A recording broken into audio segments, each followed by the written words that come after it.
Almost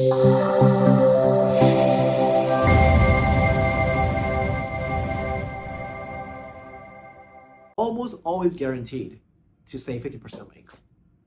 This is how I'm able to be a hack and copy the Chinese population of saving 50% on my income by usually overestimating my expenses and underestimating my income, and break it into 5 separate categories that ranges from. So basically, you know how Asians save a lot of money.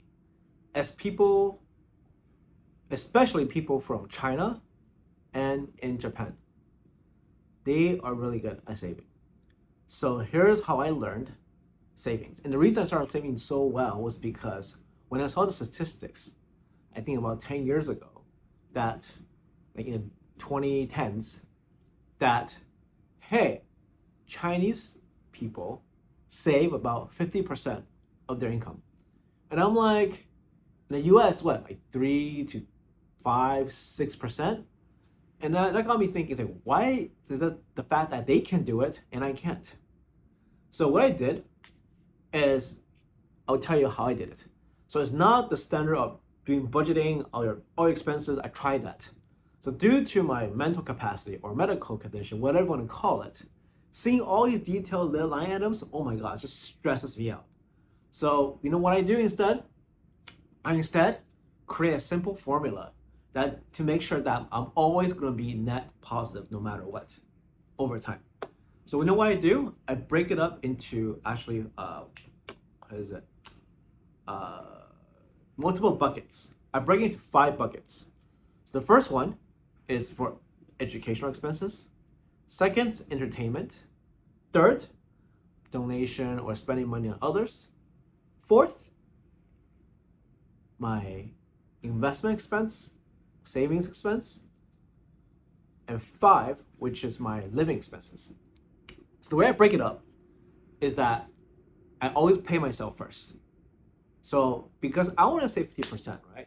So what I would do is I would just automatically put 50% into savings or investments immediately.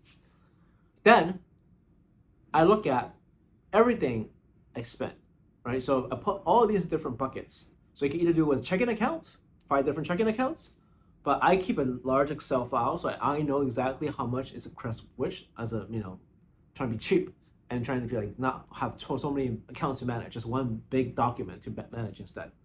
So I do that, and then so what that means is that my rent also I keep it low. So what that means is how the percent breakdown is investment 50%, right? Everything else besides rent is 5%, and rent and living expenses 35%. So you're saying that, hey, I just started making money. How I cannot afford it? Well, guess what? You force yourself. So what I did when back in 2016, what happened is I owe a lot of money, and literally, I can't even afford like the rent. And the way I make sure that I'm always able to afford the rent is I take my income and divide it by 80, and that's how much rent I'm going to allow myself to spend. And on top of that, not only that, I also make sure that I also subtract any debts I have. So for example, if I have any monthly payments, right, student loans, credit card interest rate debt, or whatever it is, I subtract that from that total amount that I got from my income divided by 80.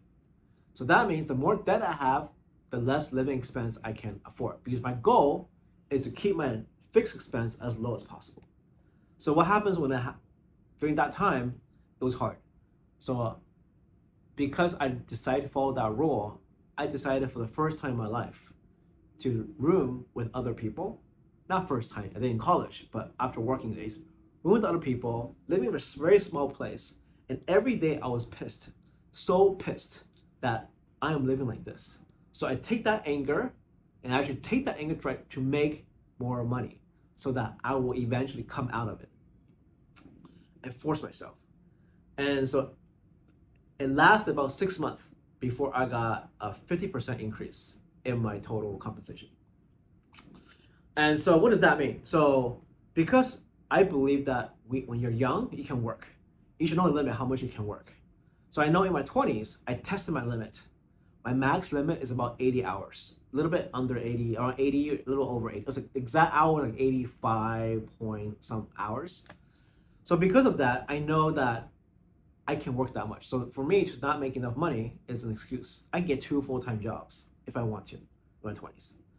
So the way I bucket it, and you need to find your own energy level, is how much I'm willing to work to achieve that. So I told myself in my 20s, I can work on a maximum 80 hours a week. Maximum. Not every week, but about, say, 20 to 40 extra hours a week. In my 30s, I told myself I would reduce to 10 to 30 hours extra outside my full time. My 40s, I'm going to be between 0 to 20. 50s, 0 to 10. And then from 60s, I'm too old. I'm not going to work more than a full-time job. So that's how I say, okay, based on my entry level, how much time can I do? That's there. If so, that means there's no excuse for me, at least, unless there's always exceptions. So that's one thing on how I was able to one way of saving 50% of my income since then. Second thing is because of my upbringings, I was told to only buy stuff when there's a deal.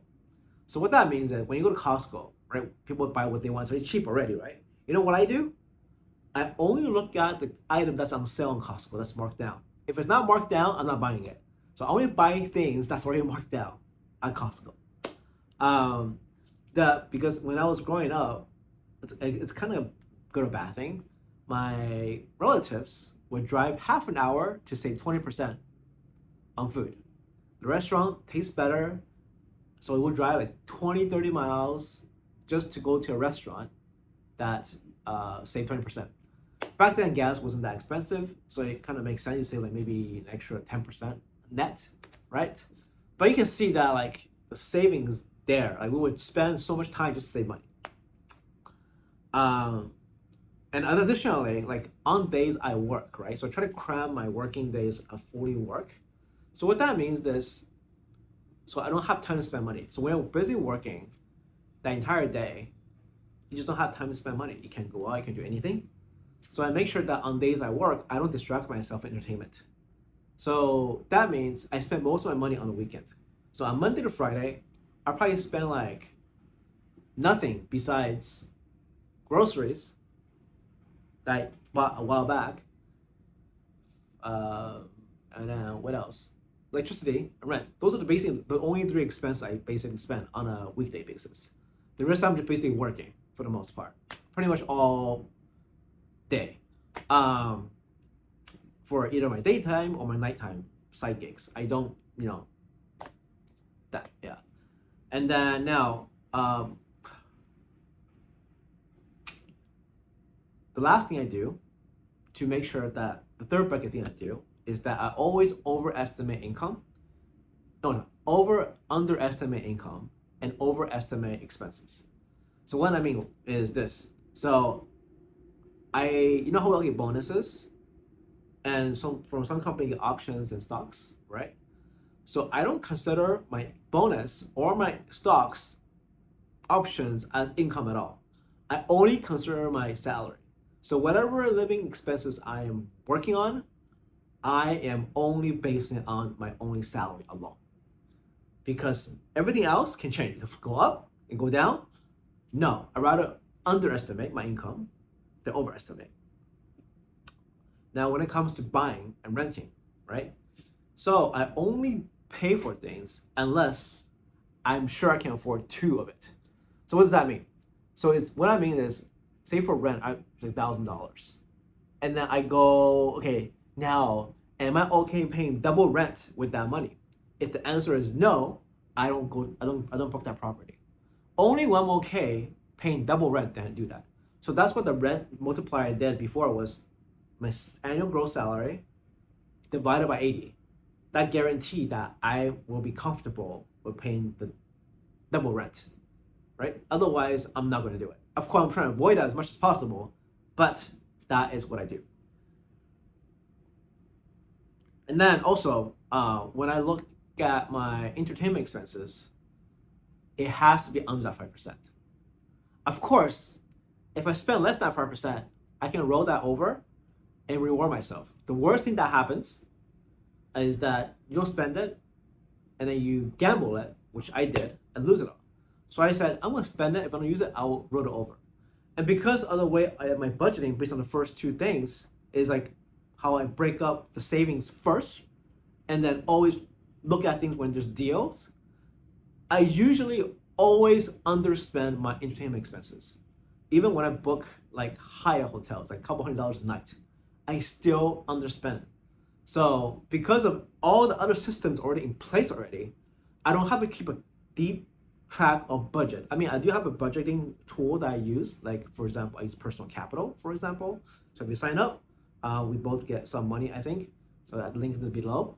But also I track all the expenses, break it different categories, and because of all my structure, literally, I can almost never overspend, unless I go crazy and I like blow a bunch of money. But because of these rules in place, I'm almost always guaranteed to save 50% of my income.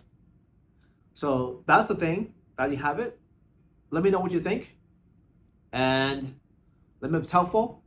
And that's how I learned to save 50% of my income.